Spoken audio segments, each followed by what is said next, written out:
Hello, everyone, and welcome to Overtime. We are obviously broadcasting in somewhat less than ideal conditions.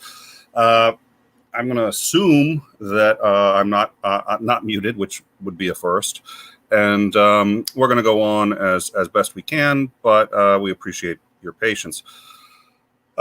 Literally, just as we were getting ready to broadcast this show, we did get breaking news. A federal judge in Texas, has ruled that the DACA program is illegal and has now shut down their ability to accept new applicants. Previous applicants are as yet purportedly unaffected by this, but at present, it looks like there will be no new applicants to the DACA program.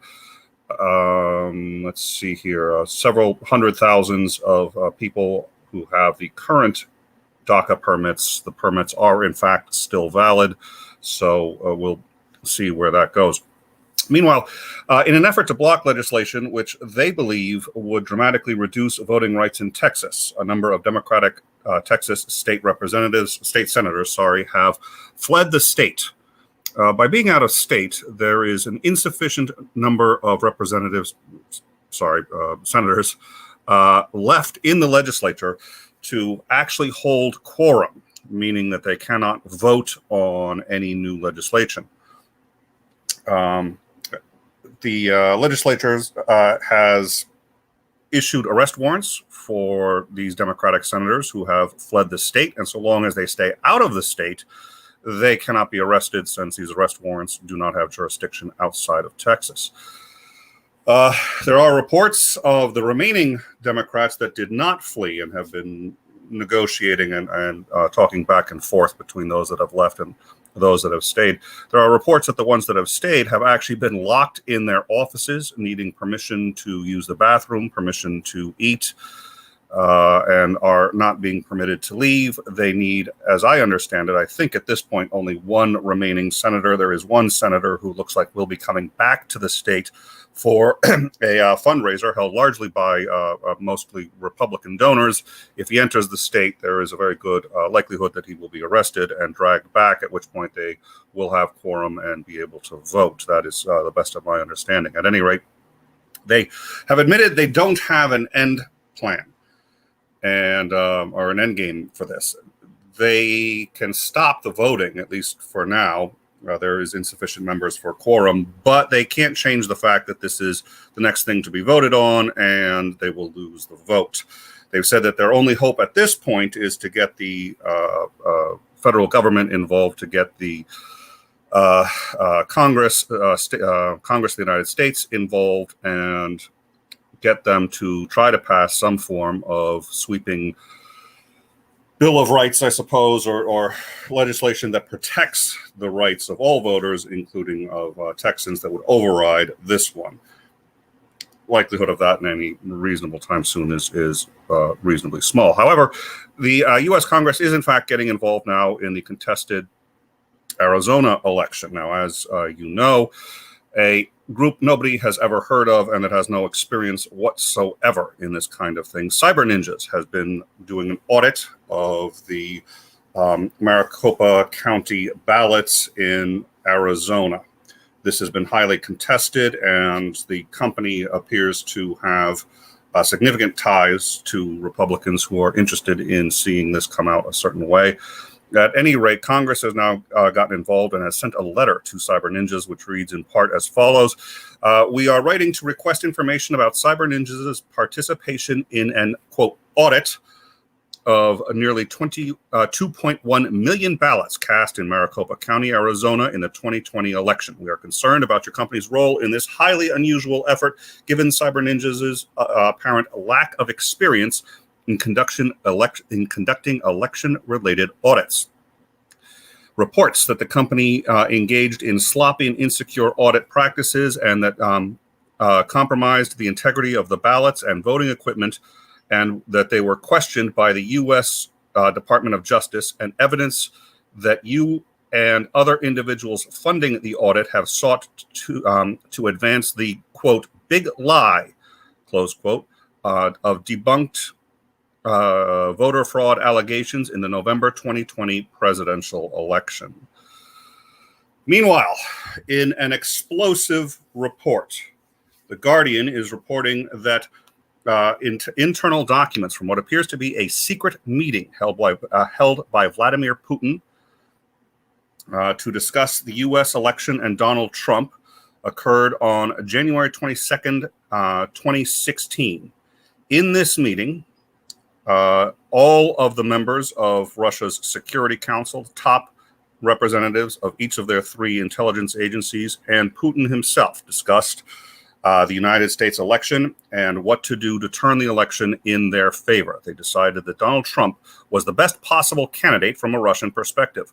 A Trump win, open quote, will definitely lead to the destabilization of the U.S.'s socio-political system, one officer said, and a psychological profile revealed at this meeting described Trump as, quote, impulsive, mentally unstable, and an unbalanced individual who suffers from an inferiority complex.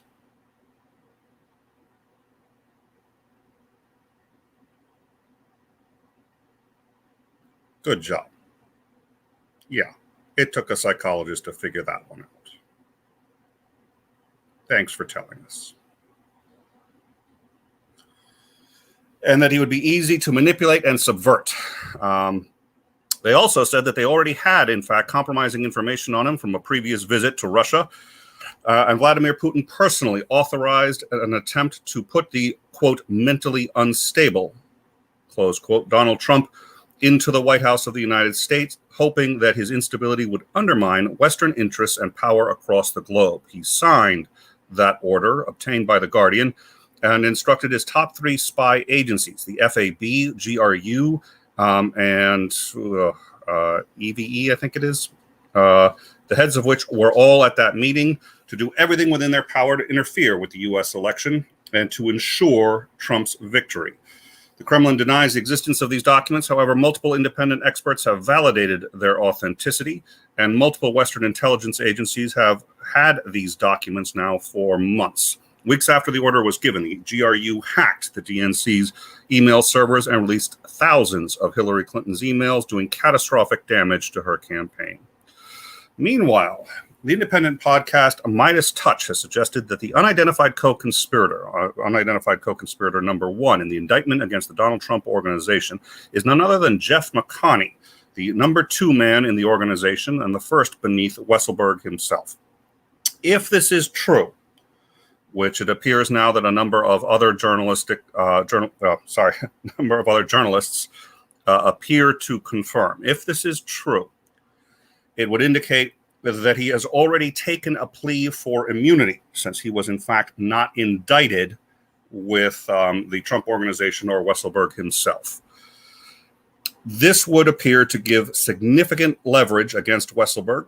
This would be the number two man, an insider, has all of the information and give them considerable leverage. It also means, and they're aware at this point, that he has now testified to the grand jury.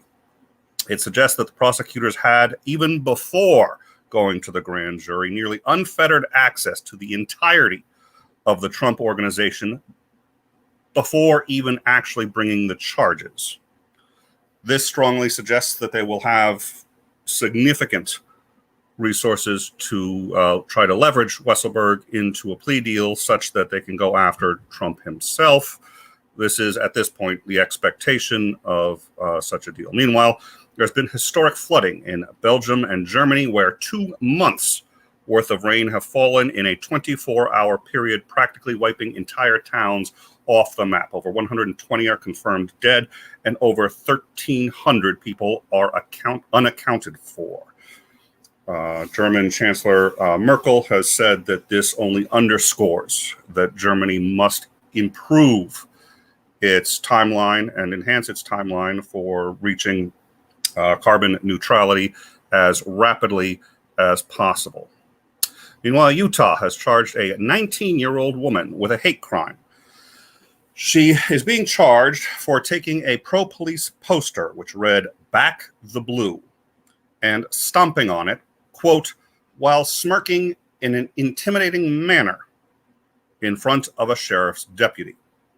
She's being charged under a expanded Utah protected class, which we actually spoke about. I forget roughly when. I want to say about a year ago when it first came out. Which it had to be less than a year ago. At any rate, you'll have to forgive me. I don't have access to our records right now. Which expanded the expanded the protected classes, which were protected by hate crimes to include not only minorities and women, but police officers. The sheriff has defended the charges, saying that she, quote, acted extremely aggressively and violent, and she is now facing 1 year in prison. Again, there was a sign. It said "Back the Blue." She stomped on it. She smirked in an intimidating manner and is now facing a year in prison. Meanwhile, citing a rapid growth in COVID-19 cases with over 1,000 new cases every day for the last week and 1,300 cases confirmed yesterday, the largest county in the U.S., Los Angeles County, has said that it is once again, only a few short weeks after repealing the face masks, is now once again going to be mandating face masks for absolutely all people, vaccinated or not, in all public venues. COVID has not gone back to its position in January, where it exceeded even heart disease as the number one cause of death in this country. We're now getting 26,000 new cases a day, the greatest surge in Arkansas, Florida, Louisiana, Missouri, and Nevada. However, the numbers are growing. They're growing in large part because of a new variant. The Delta variant, it is purportedly far, far more contagious than the previous versions. In some anecdotal cases, it has actually been transmitted by people just walking past each other. This is anecdotal. We don't know, but it is purportedly much more contagious. However, apologies here. So, where was I? It's much more contagious. It is apparently the Pfizer and Moderna vaccines are both thought to be highly effective against it. 97% of the people who are being hospitalized now with COVID are unvaccinated, suggesting that the vaccine still is the single best defense to the COVID virus and all of its known variants to date. The Delta variant has become the dominant strain now, not only in the United States, but in the world. COVID cases are now up 70% this week in the United States, and COVID deaths are up 26%. Meanwhile, as a final aside, all of us remember the mega churches, which had decided that God would be their shield. Some of them literally saying this, that Jesus was their vaccine, and they would not take a vaccine, and they would not practice social distancing, and a number of them having won in court the right to not practice social distancing mandated by the health departments and or governors of individual states. Pastor Bruce Wesley of the Clear Creek Community Mega Church in Texas is now praying and publicly asking God for mercy after 125 members of his church who had attended a youth camp have now gotten sick with what is believed to be the Delta variant of the coronavirus.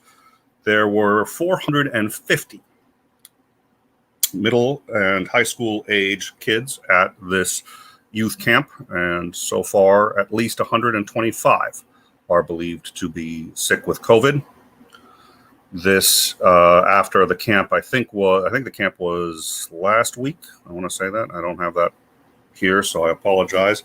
At any rate, he has publicly said that while he didn't in fact want the church to be well known and recognized in the news, he wanted it to be for their generosity, for their kindness, and for their giving spirit, not for having gotten COVID.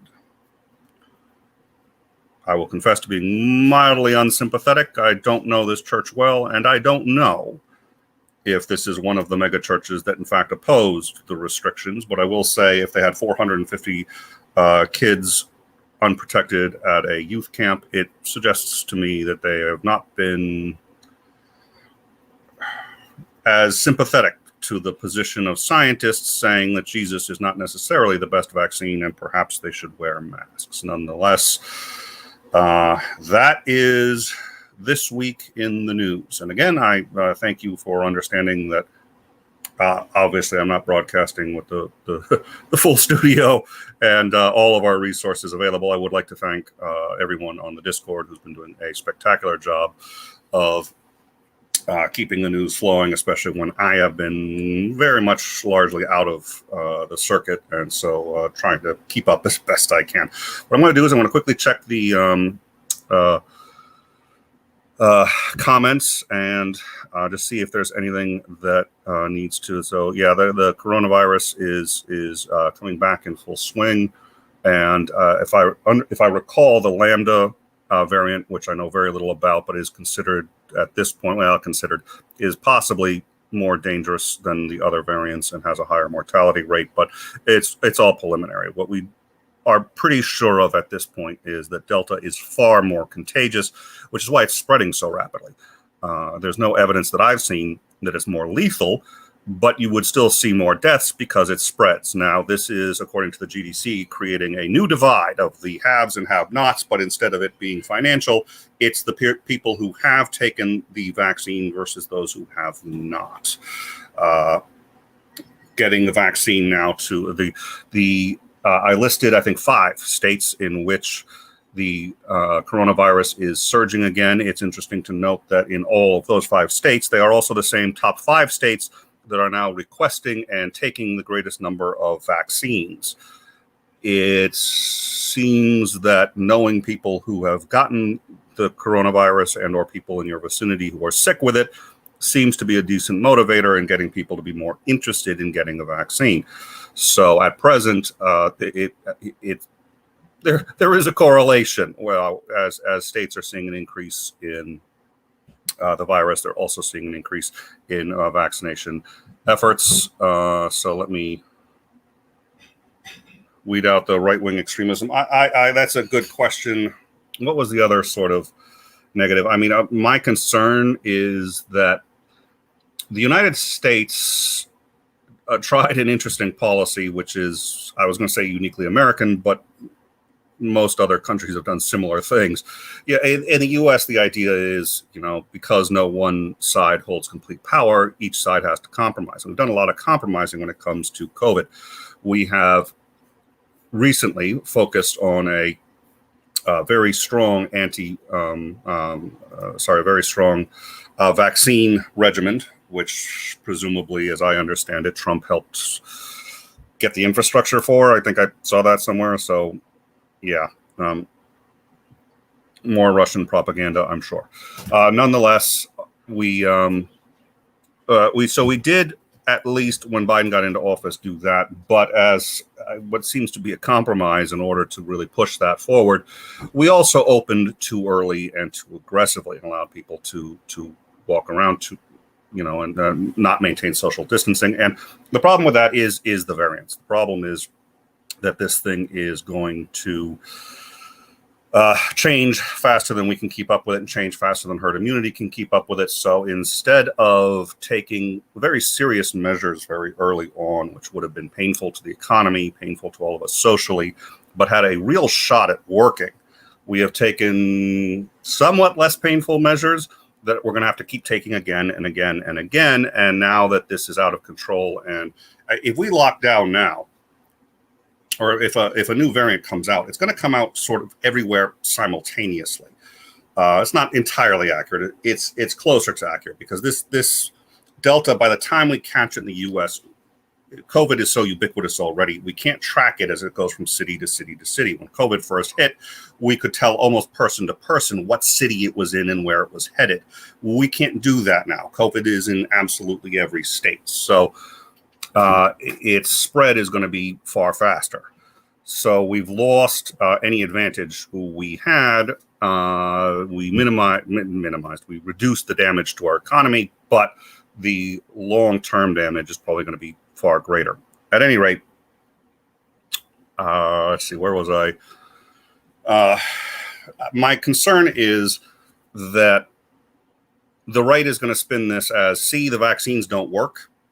We never should have gone down this road, and we did everything that the liberals said we needed to do. We followed the science, and here we are. And in our last podcast, I think we did a show. We mentioned somebody who had said that.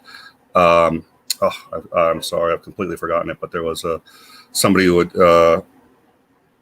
In the middle of CPAC, the pastor who stood up at CPAC and had told his parishioners that taking the vaccine was tantamount to being a guinea pig for scientists. So,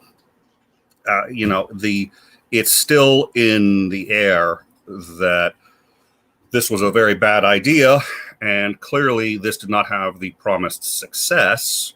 We have some success. Again, if 97% of the people in the hospitals are people who are not fully vaccinated, that's a pretty good indication that this works. But is that nuance that will be beyond conservatives and the conservative voting bloc, who are going to sit there and say, well, we tried it the liberals' way. No, we really didn't. We tried it a compromise way. And unfortunately, this is kind of a binary thing. You either do it right or it doesn't work. It's that simple. You do it right. We know how to do it right. We've known how to do it right for 100 years. For 100 years, we've known how to do it right. But we've also known you either do it right or it doesn't work. It's not and it hasn't worked. It's had some efficacy, great. So we'll see. I am cautiously optimistic by the fact that in the states where COVID is rising the fastest, there are people getting vaccinated the fastest. So maybe that's a sign that people are sick of this, let's kind of hobble along and half try a technique and are willing to finally start getting vaccinated. So who knows? But I'm at least as concerned that the picture that's going to be painted is we tried it. We pushed for the vaccine. Clearly, we're all still getting it. And now we've got these variants out. So why are we bothering fighting it? Well, variants wouldn't have happened if we get this thing under control. They only happen when the virus spreads as much as it has.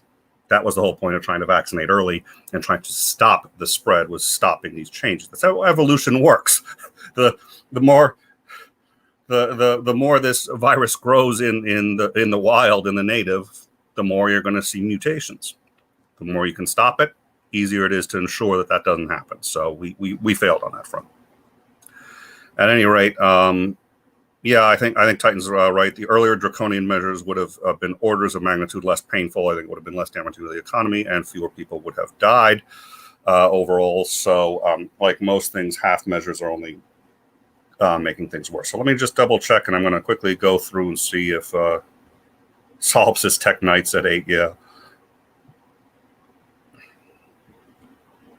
So is the Peruvian variant more concerning yet? Yeah, if that's the Lambda one. So, and again, I do apologize for the conditions. Yeah, we're suddenly on in time is now on a budget. Sorry, and so I was going to make a joke, but I'll save that one. But we appreciate your understanding. I'm still, I'm away from the office, and I may or may not be able to tell it's about 100 degrees in here. So I'm sweating a little bit, but it's just, which I'm sure everyone needed to know, right? But breaking news, Nick is, yeah. Anyways, so I think that's it. We do have more in the Discord, and people have been really staying on top of it. So if you want to catch up with everything that's going on, please don't hesitate to join our Discord. In the meantime, I look forward to tomorrow on In Time, the other channel, In Time. We're going to have, I think it's the 4th and final episode of Off Time. With Xandering and I talking about liberalism versus conservatism and the role of government. And then we're going to be starting the next week with myself Christopher Mowdy and the Oracle of the Couch. And I think that should be a lot of fun. So, and we've got, I think our first debate is going to be next week. That should be, let's see, I think that's Floyd FP and Will on Is God the Author of Sin? And I think we're going to be discussing how can you have free will and how can you have a good and all benevolent God if he created sin? If he didn't create sin, where did it come from? So that's going to be our debate. I think that's on Monday. No, sorry, that's on Tuesday, if I recall. I will have to check the calendar. And then we will also have Dr. Josh on Thursday to discuss Christian apologetics for the Old Testament. So I'm looking forward to all of that. Topless hot tub. Yes, I came very close to, actually just more inadvertently than anything else, doing this stream a la drag. Let's all be thankful that didn't happen. So, all right. Well, thank you all for joining us, and I look forward to catching up with you all either on Friday for our off time and Tuesday for our debate. Have a good evening. Well, and then, of course, actually now, yeah, what I'm going to do is haven't used this interface in a while. This is our backup interface. All right. Thank you all.